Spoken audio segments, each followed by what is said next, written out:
Metro Manila is one of the most congested and polluted cities in Southeast Asia, and there is always traffic on its streets. About 2 million vehicles move close to 14 million people every day. 10% of those vehicles are poorly maintained and used for public transport.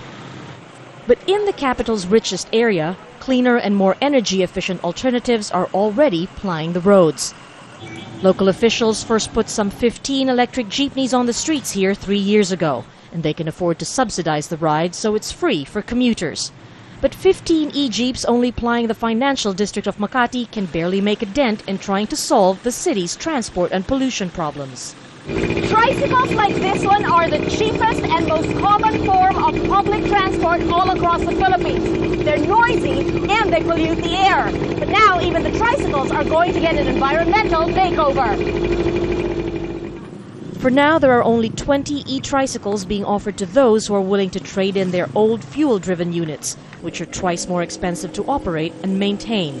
The goal is to have at least 20,000 e-trikes on Manila's streets soon. That alone would save the country $35 million in imported fuel costs a year. There is an economic impact. Then there is the environmental impact, which is when you shift to electric or not gas, your emissions just go zero, and therefore you help clean up the air in Metro Manila. But more importantly for residents here, there would be no fare hike for commuters, and drivers would be able to earn more. There is a big difference. There is no noise, passengers are happy, and you don't have to pay for gasoline.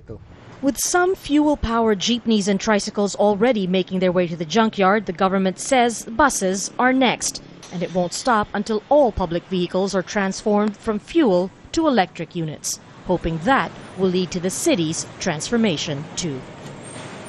Marga Ortigas, Al Jazeera, Manila.